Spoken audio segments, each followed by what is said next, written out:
देखो भाई और बहनों, अब हमें असल में समझ आ गया कि हमारा मुख्य काम क्या है। ये मनुष्य शरीर प्राप्त करने का प्रयोजन क्या है, हमारा एकमात्र क्या है वो कर्म जो हमने करना चाहिए। बाकी पेट तो परमात्मा भरता है। पो पाटी पगड़ा भया जागी जी आजून, सब काहू को देत है चौथ समाना चून।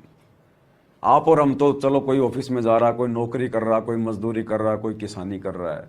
अरे ये जानवर, ये जीव जंतु जो इंसानों की जनसंख्या से लाखों गुना ज्यादा हैं, इनका पेट कौन भर रहा है जो कोई काम नहीं करते और इंसानों से कई कई गुना ज्यादा खाते हैं। यही कबीर परमात्मा सतगुरु रामपाल जी भगवान भरता है, तो क्या हमारा नहीं भरेगा? हमें तो परमेश्वर ने विशेष मनुष्य योनि दी है, 84 लाख योनियों से सर्वश्रेष्ठ योनि। क्या हमारा नहीं भरेगा परमात्मा? अवश्य भरेगा, यदि हम विधिवत उनकी शरण में आकर मर्यादा में रह के भक्ति करेंगे तो हमारा मुख्य काम केवल परमात्मा की भक्ति और शुभ कर्म है। हमने दुनिया को देख के डगमग नहीं होना। ये कलयुग है, कलयुग यही होता है मुख्य युग। बिगड़ने का और सुधरने का यही समय है।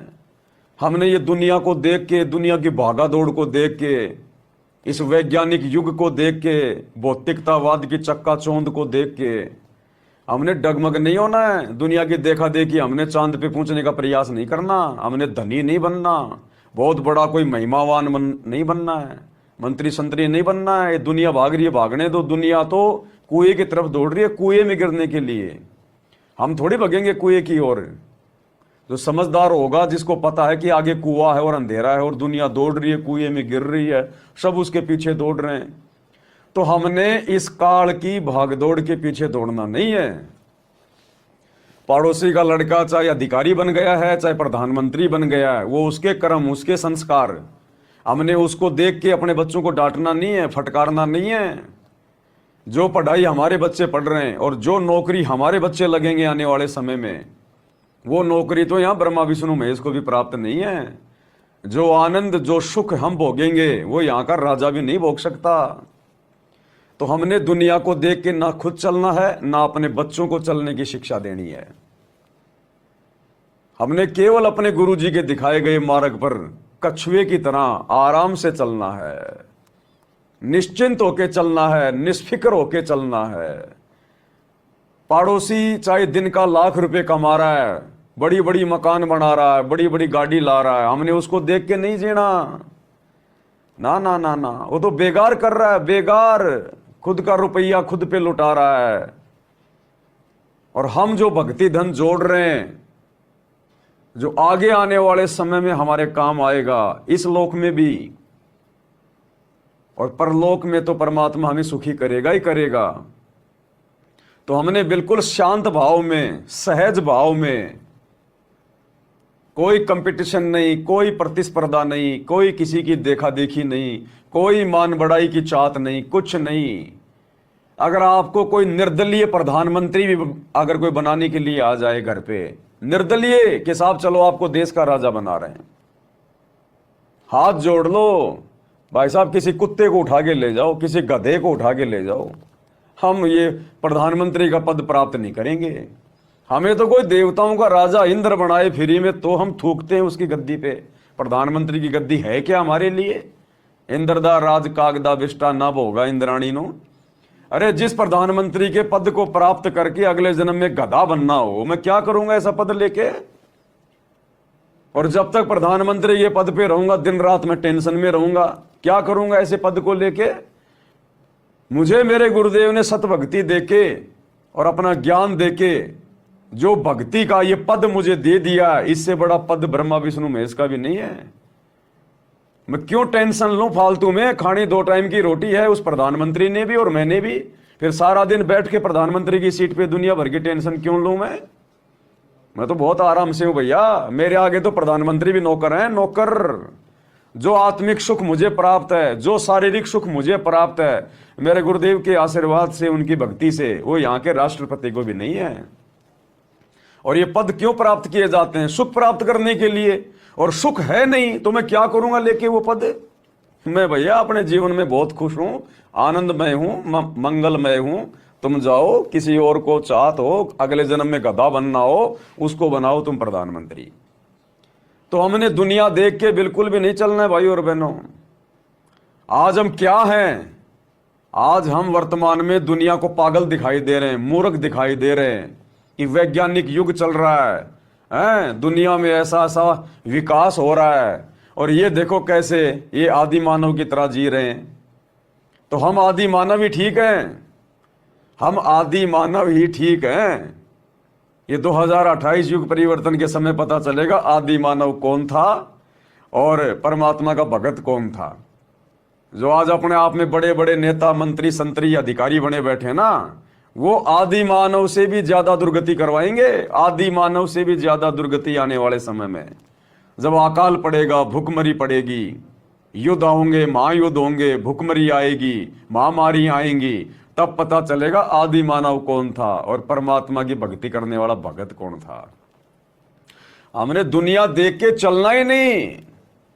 रंका और बंका के सामने परमात्मा ने लाखों रुपए के सोने चांदी के गहने डाल दिए थे, उन्होंने थूका भी नहीं उनके ऊपर और मिट्टी डाल के आगे निकल गए कि चलो चलो अपने किस काम का, ये गंदगी कूड़ा करकट किसी का। तो बताओ फिर ये बड़े बड़े अधिकारी क्यों बनते हैं, बड़े बड़े पद प्राप्त क्यों करते हैं, बड़े बड़े बिजनेस लोग क्यों खोलते हैं? धन कमाने के लिए, कि धन से फिर शांति होगी। यहां के भौतिक धन से जिंदगी में शांति नहीं हो सकती, उल्टी आग लगेगी अशांति की। तो हमें जो धन, जो भक्ति धन दे दिया, जिसकी इतनी कीमत है, अगर तीनों लोक भी तराजू के एक पालड़े में रख दिए जाएं तो हमारे भक्ति धन के सामने फैल हैं। गुरु समान दाता नहीं, याचक शिष्य समान। और 3 लोक की संपत्ति जो मेरे गुरु ने दे दी मुझे दान। अब बताओ, 3 लोकों की सर्वश्रेष्ठ संपत्ति गुरुजी ने हमें दे दी, नाम दीक्षा। अब मैं चाटूंगा क्या प्रधानमंत्री के पद को, ब्रह्मा विष्णु महेश की पोस्ट को चाटना मुझे? हमने तो सतलोक में पोस्ट चाहिए, सतलोक में, जहां तीनों देवताओं जैसी शक्तियां तो हमारे नौकर के रूप में कार्य करेंगे। तो हमने यहां भाई और बहनों एक दूसरे को देख के नहीं चलना, ना किसी भगत को देख के चलना हमने कि यार उस भगत के तो ठाठ हो गए, बल्ले बल्ले हो गई। हमें खुशी होनी चाहिए। अगर किसी भगत भाई के घर में धन आ रहा है, बढ़िया उसके ठाठ बाट हो रहे हैं, तो हमें खुशी होनी चाहिए कि देखो मेरे गुरुजी की भक्ति का असर, ये है मेरे गुरुजी की भक्ति का प्रभाव। और इस भगत ने परमात्मा की भक्ति दृढ़ता के साथ में करी, अपने गुरुजी को परमात्मा मान के करी। देखो आज इसके हमारे गुरुजी ने ठाठ बाट कर दिए। ये हमारे गुरुजी के भक्ति के लक्षण हैं। जैसा हमारे गुरुजी कहते हैं वैसा ही होता है। हमें तो खुशी होनी चाहिए अपने भगत भाई बहन को उन्नति करके देखते हुए। हाँ, हमने उसकी संगति करनी है नहीं करनी है, वो मर्यादा में है या नहीं है, वो हमने अपना बचाव करना है। लेकिन उसकी उन्नति को देखकर हमने जलना नहीं है, ईर्ष्या नहीं करनी है। उसको जैसा भी दे रहा परमात्मा उसकी भक्ति के प्रतिफल में दे रहा है, उसकी अपनी भक्ति कमाई के प्रतिफल में दे रहा। हमने उसको देख के जलना नहीं है। हाँ, वो भले मर्यादा में नहीं है, भले उसने परमात्मा से धनी चाहा, संपत्ति चाहिए, कार कोठी मांगी, परमात्मा ने दे दी, उसके कर्म उसके साथ है। अगर वो मर्यादा में नहीं है तो हमने उससे दूरी बना के रखनी है। बाकी निंदा चुगली ईर्ष्या नहीं करनी। और दुनिया को तो हमने देख के चलना ही नहीं। दुनिया तो गहरे कुएं में जा रही है, बिल्कुल गहरे कुएं में। हमने उनके पीछे नहीं जाना। गुरुजी ने सब समझा दिया, सब बता दिया। हम तो गरीब बन के, निर्धन बन के, अपनी भक्ति करके यहां टाइम पास करेंगे। इस गंदे लोक में गुरुदेव ने स्पष्ट कर दिया, अगर तुम धन मांगोगे, सुख सुविधा मांगोगे, ऐसो आराम मांगोगे, इसका मतलब तुम मोक्ष नहीं चाहते। क्योंकि गुरुदेव ने क्या बताया कि बच्चों, ये पृथ्वी लोक तुम्हारा स्कूल है, स्कूल। और ये जो तुम्हारा शरीर है, ये तुम्हारी एक ड्रेस है, विद्यार्थी वाली ये ड्रेस है तुम्हारी। जिस प्रकार बच्चा स्कूल में पढ़ता है, लेकिन स्कूल में यदि वो बच्चा सुख मांगने लग जाए, ऐसो आराम मांगने लग जाए, मौज मस्ती करने लग जाए, वो बच्चा फिर जीवन में सफल नहीं होगा। स्कूल में तो केवल उसको पढ़ाई पढ़नी पड़ती है, कि मर्यादा में रह के उसको अपना कोर्स पूरा करना होता है, डिग्री प्राप्त करनी होती है। स्कूल में यदि कोई मौज मस्ती चाहेगा फिर वो मूर्ख आदमी है। फिर स्कूल में पढ़ाई पढ़ के नौकरी तो उसको बाहर मिलेगी, फील्ड में वहां करेगा ऐसो आराम। यदि वो स्कूल में ध्यान से पढ़ेगा, डिसिप्लिन में रहेगा, सारा काम करेगा, तो स्कूल में पढ़ाई पढ़ के फिर नौकरी उसको फील्ड में मिलेगी। इसी प्रकार ये पृथ्वी लोक हमारा स्कूल है, हमारा फील्ड नहीं है। हम भक्तों का फील्ड है सतलोक, जहां जाने के बाद हमें नौकरी मिलेगी, सदा सदा के ऐसो आराम मिलेंगे। तो इस गंदे लोक में, इस स्कूल में हम भक्तों ने सुख नहीं चाहिए। और पढ़ाई पढ़ते समय जिन चीजों की आवश्यकता होती है माता पिता बच्चों को अवश्य उपलब्ध करवाते हैं। तो इस गंदे लोक में रहते सहते ये भक्ति की पढ़ाई पढ़ते पढ़ते हमें जिन जिन चीजों की जरूरत होगी, हमारा गुरुदेव भगवान हमें उन चीजों को भी जरूर उपलब्ध करवाएगा। अब स्कूल में पढ़ते पढ़ते बच्चा कहे मेरे को मोटरसाइकिल ला के दो, मेरे को 4 व्हीलर ला के दो, मेरे को सिनेमा हॉल खोल दो, तो वो बच्चा फिर सक्सेस नहीं होगा, पूरी जिंदगी फिर मजदूरी करेगा।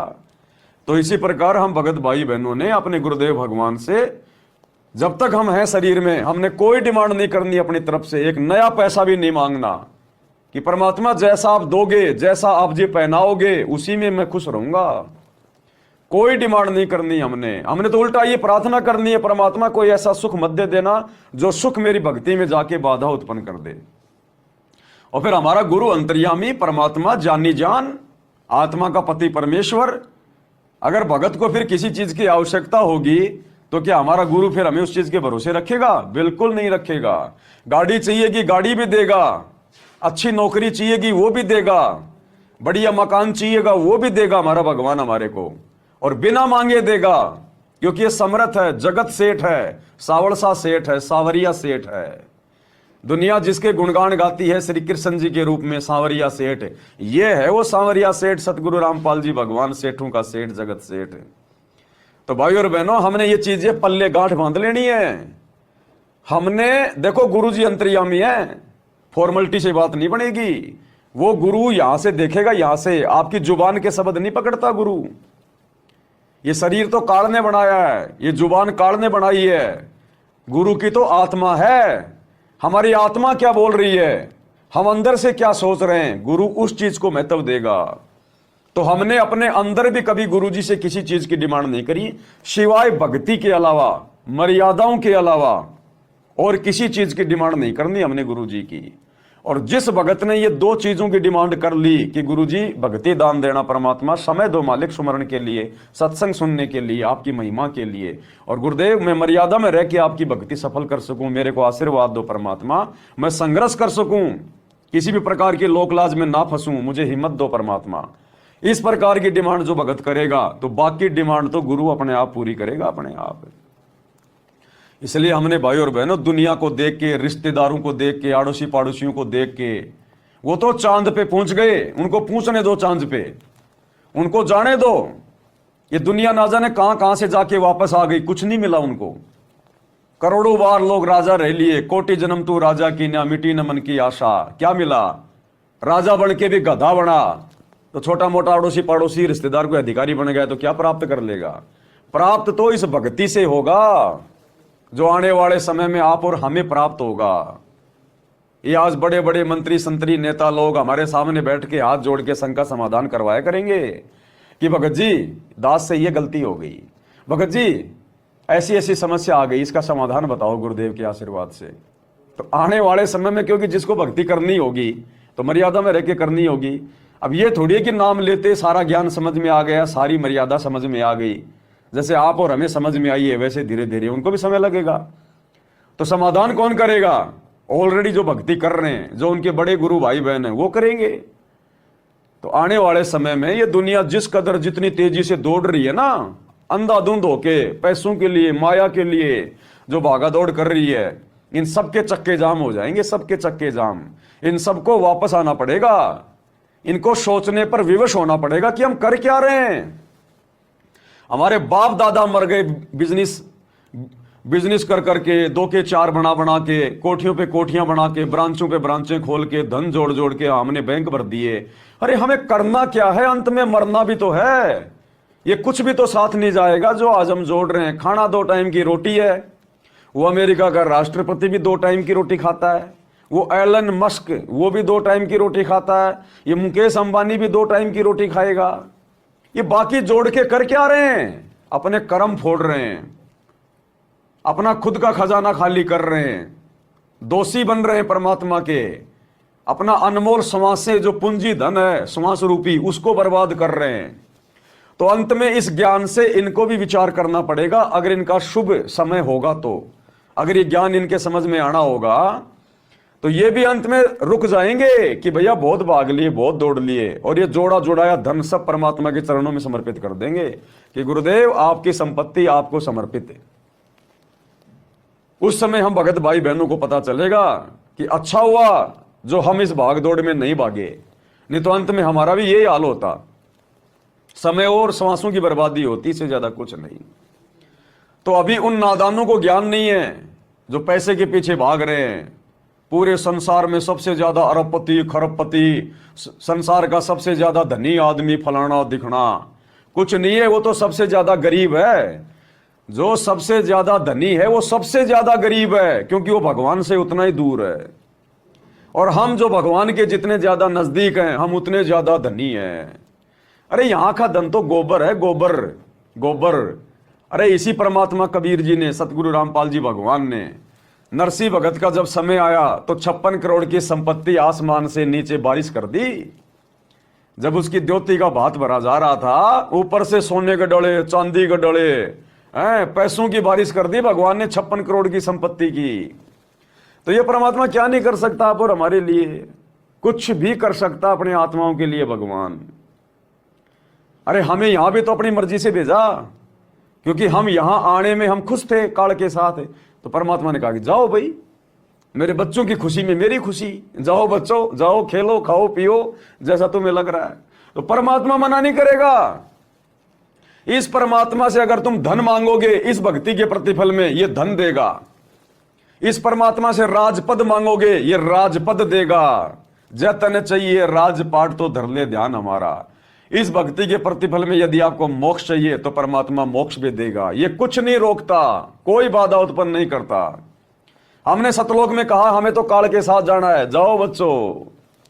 अब यदि हमारी रुचि बनेगी उसी प्रकार से कि हमने तो सतलोक जाना है, चलो बच्चों। तो भाई और बहनों, हमने गुरुजी की रजा में राजी रहना है, अपनी नहीं चलानी बिल्कुल भी। मार खा जाएंगे बहुत ज्यादा। ये दुनिया घूम फिर के वहीं आएगी। वो कहते हैं ना कि ये दुनिया गोल है, ये दुनिया गोल गोल है, घूम फिर के वहीं आएंगे, कहीं ठिकाना नहीं है। इसी सतगुरु रामपाल जी भगवान के चरणों में आके नाक रगड़ना पड़ेगा, चाहे आज कोई मंत्री है, संतरी है, चाहे कोई धनवान है, चाहे कोई कुबेरपति है। घूम फिर के वहीं आएंगे जहां पर हम लोग पहले से बैठे हुए हैं। तो सबसे बड़े धनी तो हम हैं, वो तो बाद में आके धन इकट्ठा करेंगे। अभी तक तो खाली नकली धन इकट्ठा कर रहे हैं। असली धन जो हम इकट्ठा कर रहे हैं भर भर के, वो आने वाले समय में इकट्ठा करना शुरू करेंगे। तो वो तो बहुत गरीब है बेचारे, जिनको दुनिया धनवान समझ रही है। तो हमने दुनिया देख के नहीं चलना बिल्कुल भी। ये तो मूर्खों के काम है, आध्यात्मिक ज्ञानहीन लोगों के काम है, जो दुनिया की देखा देखी दौड़ रहे 2 के 4 बनाने में। कल को अकाल पड़ गया, अनाज की कमी आ गई, अब ये तुम्हारा पैसा जो लाखों करोड़ों अरबों खरबों तुमने जोड़ रखा है, उसको खा के पेट भर लोगे क्या? अरे ये हीरे मोती लाल जेवरात, ये नोट के कागज, इनको खा के अपनी भूख शांत कर लोगे क्या? और जिसके पास भक्ति होगी परमात्मा उसका घर भर देगा अनाज का, चाहे कितना ही बड़ा काल पड़ो। समृद्ध किसको कहते हैं? आपके घर में आटा तेल के पिप्पे भर देगा, घी के पिप्पे भर देगा, आटे की बोरियां भर देगा, गैस के सिलेंडर भर देगा ये परमात्मा। जहां वो बड़े बड़े धनपति अरबपति खरपति एक एक रोटी के दाने के लिए भीख मांग रहे होंगे, सतगुरु रामपाल जी के बच्चे असली भक्ति धन के धनी घर बैठे बैठे खाएंगे और दुनिया को खिलाएंगे। कभी रसोई का सामान खत्म नहीं होगा। ये वो समर्थ है जिसकी हम शरण में हैं। तो हमने दुनिया को देखना ही नहीं है बिल्कुल भी।